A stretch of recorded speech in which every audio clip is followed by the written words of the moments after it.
Yes guys, welcome back to another one here on my channel. Today we're going to be talking about what makes a number plate road legal. Now there's a lot of laws in place, they're quite simple to understand but it's quite vague online as well. So I figured I'd do a video sitting down talking about what is allowed, what isn't allowed, because it's the most asked question that I probably get through my number plate company. So if you don't know, I do make number plates as well as buying and selling them.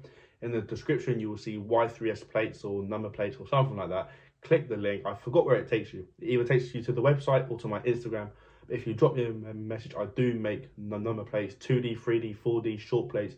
You've seen it if you watch the channel. This is going to be a more of an informative video for everyone. Hopefully it clears up the current laws. Obviously these are relevant for right now. I've got two plates here. One is legal and one is illegal. And I'm going to be talking about the differences. They are both 2D, which is a flat style. However, this does count as well for 3D and 4D. I will be talking about that after I've spoken about the basics. Let's just get on with it. Like and subscribe. Comment any suggestions, your thoughts. And yeah, let's crack on. So as I said, I have got two styles here. This is illegal and this is road legal. So let's talk about the road legal one first. These are both plates that I currently, as of now, I do own them. I haven't just taken a random customer's plate. They are for sale as well.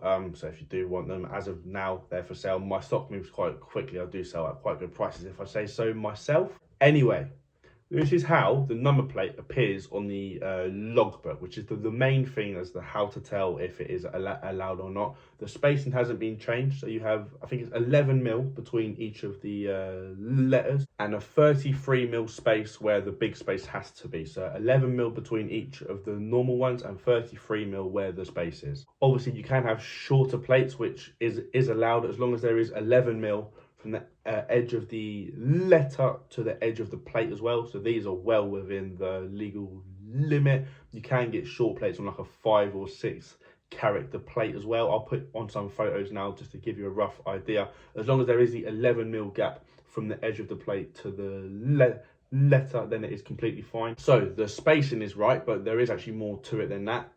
We've got a code down here to start with, BSAU 145E. That basically means the materials used are conform to road legal. I can't think of the word, but basically the materials used are allowed on the road. They're the right reflectives, the right material to be put on your car. It will pass MOT. But as well as that, you also need two things here. So you've got the company name, so in this case it is my company, Y3S Plates, and you've also got the company postcode. That is where the company is based. So you need them three things: the BSAU code to say that the materials are correct, the company name and the company postcode, so God forbid anything goes wrong, then they know where the plates have come from and the company will be held liable if it fails an MOT or something like that. This plate is a perfect example of a road legal plate. So now let's move on to probably what I sell quite often. I don't recommend to put them on cars, of course, but they do sell quite easily. And if someone does want to put them on a car, I've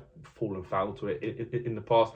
Anything that goes wrong, it is not my fault. It is not the company's fault. And I'm going to be telling you why it isn't their fault. So the legal spacing of this plate is N44HYH. So what I've done is I've changed where the space goes. The space should be between these two. I put it between these two. So instantly it is a legal plate because the spacing has moved. I have put my company name down there, which is just for advertising. It's not actually allowed to be on there, and when I sell the plates to a customer, I make sure that it's not on there so I can't be held liable for anything that goes wrong. As I said, these are not road legal, and if you're buying any plates, whether it's off me or another supplier, they have to make sure you know these are called show plates. That means they're not allowed on the road and you may be liable to fines. Your car may not pass MOT and it is not our fault. So if your supplier isn't telling you this when they sell you the plates, they're probably a bit shady. They're probably just trying to earn a quick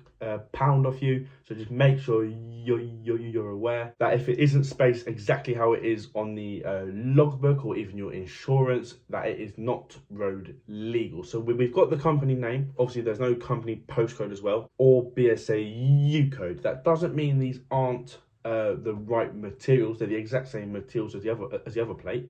However, if it did have them three things, the company name, the postcode, and the BSAU code, that would be me essentially saying these are allowed on the road. So if a customer was to get pulled over or struggle with their MOT, they would say, well, this company sold me them and said they were fine, all the information's fine. I would then get a fine and risk to lose my license to trade. So from a seller's point of view, from a supplier's point of view, we make sure, well, I make sure that the customer knows it is a show plate. It is not allowed on the road. If you do put it on the road, it's your own risk. I cannot be held against or held liable for anything that does go wrong. Now, to also put on all this information to make them allowed on the road, you could come to me with a fake plate. I could put the information on and I could let you go.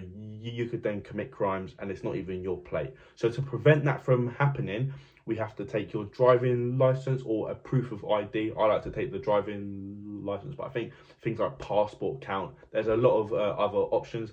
So we've got proof of ID and proof of ownership. So typically it's driving license and the logbook or the retention certificate of the private plate. If we don't have these two things, we cannot make the plates allowed on the road. We put ourselves at risk and obviously we put the customer at risk, as we said. Not necessarily the customer, but whoever owns the actual plate. That's not to say every customer is a thief, but we have to approach it that way. We have to say, is this plate yours? Can you prove it's yours? We also have to keep it on a record for 2 years. So as I said, from the supplier's point of view, it is very important that we do things properly. And if the customer does want a show plate, we are allowed to give them show plates as long as they are more than aware it is not allowed on the road. So they're flat plates. There's also 3D and 4D plates. So 3D is more like a smooth gel. 4D is more like an acrylic. It's more sharp. The letters have to be gloss black or like a flat black. They cannot be carbon effect. They cannot be green, red, blue, all the colors. They also have to be a certain amount of thickness. I like to supply 3mm thickness. There are some companies that do 5mm, which is a bit thicker, comes off the plate a bit more.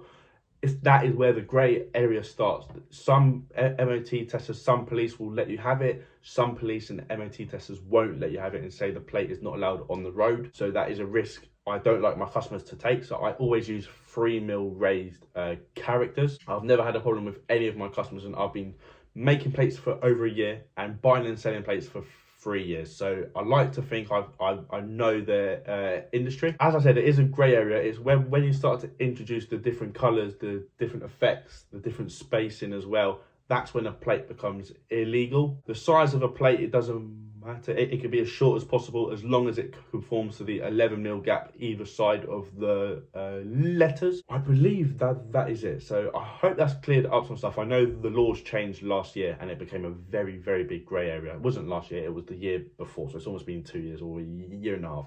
The laws changed, it became a grey area. So hopefully this clears things up. As I said, it is my most asked question, and rightfully so. You don't want to be getting in trouble with police, especially when you think you're doing nothing wrong. Hopefully you've enjoyed. Hopefully that made sense. If you have, leave a like and subscribe. Comment any suggestions or improvements, and hopefully I'll see you again. Cheers.